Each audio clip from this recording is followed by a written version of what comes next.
What's up, everybody? With Season of Discovery coming out soon, I wanted to talk about the many strengths and weaknesses of the new Warlock tank. We'll kick things off with the toolkit that we have compared to the other tanks. As you may have already noticed, we aren't missing much at all. We don't have a stun or an interrupt, which hurts, but we do have all the other essentials to be an amazing tank. This is mostly due to the Metamorphosis rune being jam-packed with amazing spell changes and stats.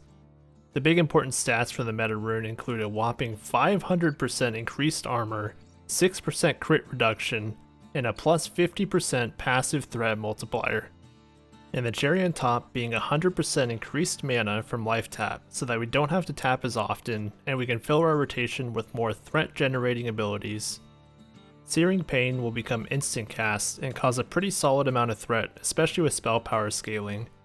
I'll go into more detail later when I talk about our threat in general. We have access to some AoE, with our Shadow Bolt becoming Shadow Cleave, hitting 3 targets on a 6-second cooldown. Our new single target taunt is a little wonky, with Curse of Recklessness being melee range and on a 10-second cooldown now. It seems like it will give the target attack power still, so you will be less tanky unless you replace the curse. The trade-off though is that the target will have reduced armor for all of the melee DPS. An out of combat charge never hurts either. Lastly, we will have an AoE taunt just like warriors and druids, which is always good for emergencies. There are other runes that have defensive or offensive uses for us, which will allow for some flexibility in playstyle and talent selection. Before we get too deep into things, I wanted to give a huge shout out to my good friend Askalon for making this video possible. Check out his channel linked in the description below. The standard talent tree and rune setup at level 25, from what we've seen so far, will look something like this. You definitely want to take Improved Corruption to have it be instant cast. Corruption should still be a part of our rotation for threat generation, especially early on when Searing Pain isn't super strong yet. Demonic Embrace is a no-brainer for a nice chunk of stamina, and who cares about Spirit in vanilla. Improved Imp will be nice for the extra stamina from Blood Pact, but you could run an Imp Voidwalker for a stronger sacrifice as well as a weird off-tank taunting pet. And then you have 3 more points that are kind of flex points. I took Suppression since it's a generally good talent, allowing you to not miss affliction spells as often. You could take Imp Drain life points for the extra suck value, which would also be good. I have a feeling 6% at this amount of spell power won't be much self-healing yet, but worth considering. The other options are less good, such as Imp Life Tap and Cataclysm, but they aren't bad either. Now for the runes. Your more standard tanky runes will include Metamorphosis of course, Master Channeler for some self-healing from Drain Life, especially in AoE, and then Demonic Grace, which increases your dodge chance by 30% and your crit chance by 30% for 6 seconds on a 20-second cooldown. You may not need all of this extra tankiness though, so some potential offensive runes include Demonic Tactics for a 10% crit chance for you and your pet, or Lake of Fire to increase your fire damage by 40% for 15 seconds, which we could pair with the Incinerate rune potentially. The Incinerate rune has an added effect to increase all fire damage you deal by 25% for the next 15 seconds, and this stacks with Lake of Fire. Hellfire and Rain of Fire would be buffed a lot from these 2 runes stacking fire damage together, so keep this in mind. I doubt Demonic Pact will see much value from us, but it is also an option. Looking forward at future level caps really quick, we have a standard level 40 spec here. We lose the option to go into Affliction for a couple nice talents, but we pick up some major talents from the Demonology tree. We take Fell Stamina, which doesn't seem like it does much, but it pairs amazingly well with Soul Link. Unholy Power for some extra damage, and to reach Master Demonologist, which gives us a nice 10% physical mitigation with our Voidwalker out. You could run a Succubus for more threat, or even a Fellhound for a bit more magical mitigation.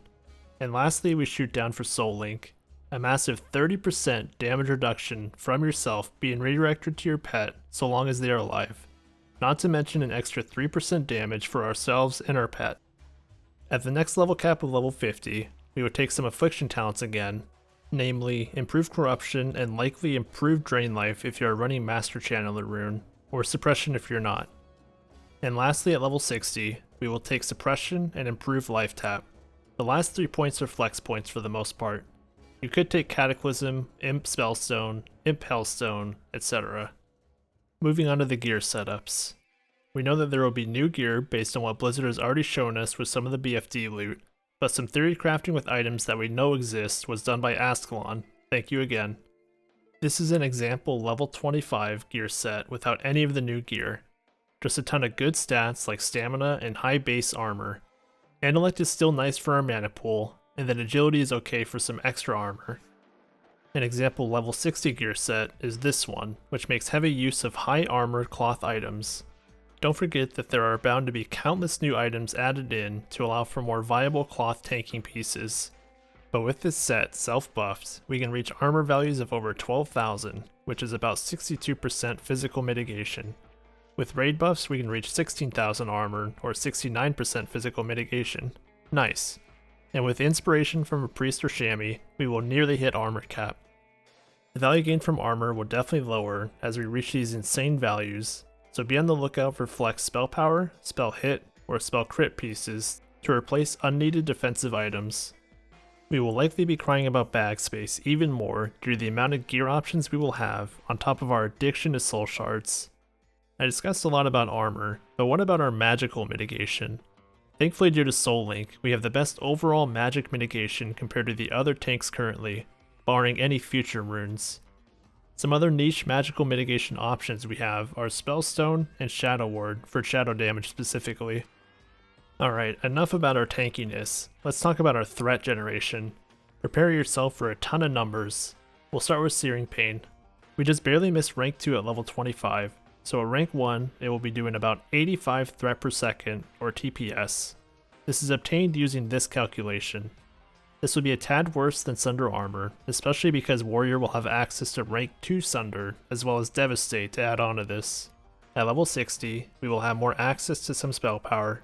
Searing Pain at rank 6 is about 230 damage base, which ends you at 660 TPS baseline, but we have to factor in the SP modifier of 0.429 as well.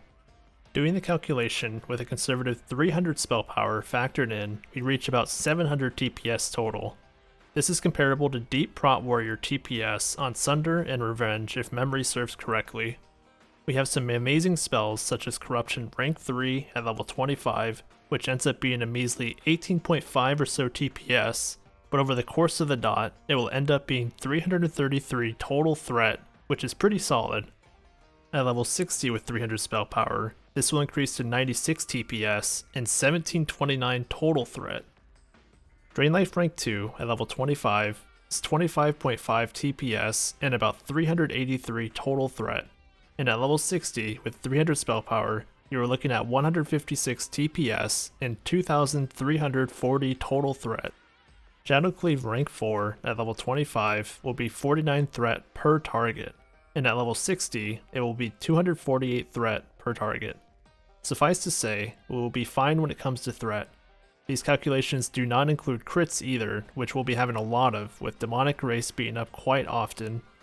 I imagine our actual spell power will be much higher with new gear added in that is better optimized, as well as running spell power trinkets and weapon instead of chunky ones. Okay, if you're still awake after all those numbers and nerdy math, let's talk about some of the negatives about Warlock tanks. Put simply, our raid utility is pretty awful. We don't bring much to the table like some of the other tanks do. We are quite selfish with our buffs and CDs. Another negative is our avoidance is pretty bad. Parrying and dodging won't happen often for us outside of Demonic Grace. 30% dodge when it is up is great, but the 14 seconds it is down is not too good. Thankfully we have a lot of damage reduction, but we'll still be getting slapped around. Also, our mass AoE is essentially non-existent at the moment. Hellfire and Rain of Fire are still channeled for now, and Shadowcleave only hits 3 targets max, so we will be stuck tab targeting Corruption and Drain Life unless future runes change this. One last big negative is our reliance on our pet being alive. We need our Voidwalker up for Soul Link and Master Demonologist to be active. If your pet happens to die, you will have to hope that you can resummon it quick before you go splat almost instantaneously without those massive damage reductions. Okay, now it's time for some good old-fashioned speculation. There are more runes in the future, and I would not be surprised if one of them makes Hellfire usable while tanking. This would fix our mass AoE threat problems and would be awesome class fantasy. Immolation Ornn is also not in the game. I'm not sure if they will go down this route since it's normally tied to meta, but it's a possibility. And lastly, there was a Wowhead Datamine related to Warlock pet scaling. If this actually goes live, then our Voidwalker would be less likely to die, and therefore preserving our survivability. But I believe that just about covers everything about the new Warlock tanks. Thank you all very much for watching, feel free to like and subscribe, stay tuned for more SOD content, and don't forget to keep pumping and be Nukinfutz.